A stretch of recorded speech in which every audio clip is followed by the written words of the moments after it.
What up, guys? The Bench Buddies are back with the XFL Week 10 Power Rankings. Before I get into it, make sure you hit that subscribe button down below to be entered into our giveaway at 500 subscribers. Starting at 8, I have the Orlando Guardians, who are officially eliminated heading into the last week of the season. With their tough loss to the Brahmas, they really weren't playing for much, but they were playing for pride at this point. Now they have to go into St. Louis to finish their season in a very hostile place to play. But this team has really shown up these last 5 games and has made it a little more interesting than teams would have thought at the beginning of the year. But Quentin Dormady has been the guy that's been reliable, except in this one. He just struggled and didn't have it. Through the late pick six is too much to overcome. And their best play in this game was a fake punt. So the Guardians really struggled in this one, but let's see if they can turn it around next week. At 7, moving down a spot, I have the Las Vegas Vipers. They are eliminated as well with their loss to the Roughnecks. And if they would have won that one, it would have been pretty interesting to see how the situation plays out there in their division. And they struggled in the second half in that game against the Roughnecks. They turned it over on that first possession in the second half, and that pretty much set the tone for the rest of that half and the game. That's why they lost this one. Jalen McClendon had a decent game yet again, and he has really showed up these last few weeks, putting his team in a position to win. And then they have to go to Seattle possibly knock them out of the playoffs. If they want to play spoiler this year, they definitely can. At 6, I have the San Antonio Brahmas staying alive in the playoff race thanks to their win over the Guardians. The offense finally showed up, scored 20 points or more, and they won the game. The defense has been great all year, but the offense just fails to show up. And Jack Cohn played his best game I think he has all year in this one. Really put his team in a great position to win.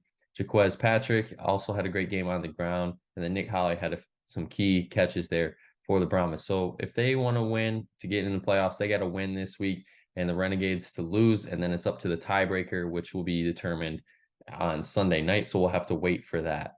And those Renegades, for them to get in, they just got to win and beat the Roughnecks to make the playoffs.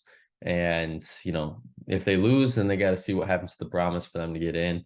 But this team, came roaring back, scored 17 unanswered points in the fourth quarter to send it to overtime. And then in overtime, they just couldn't figure out those 3 plays. Didn't score on any of them. Got stopped all 3 times, and defenders scored once out of their 2 tries. But the Renegades showed fight in this one, and if they have that same fight all 4 quarters this week, I think they can really beat the Roughnecks and make it to the playoffs. At 4, we have the Roughnecks, which is the one playoff team right now we have in, and they got in by beating the Vipers. They really struggled. Nothing too crazy for this team. We've seen them play a lot better, but a win is a win. They are in the playoffs, and they can't coast because if they want to play spoiler, they got to beat the Renegades and possibly could get the Brahmas in with a losing record. So the Roughnecks still do have a lot to play for here as they look to clean up some things before they head into the playoffs. Staying at 3, I have the Battlehawks, and this team just, didn't show up in the second half. It was going to be a good game in the second half, and they just couldn't get anything moving. They did have a decent day throwing the ball, though, McCarron, with the 2 costly picks. But other than that, he played well. You can see there Marcel Aitman and Darius Shepard had some decent days. And then they got to go play Orlando at home.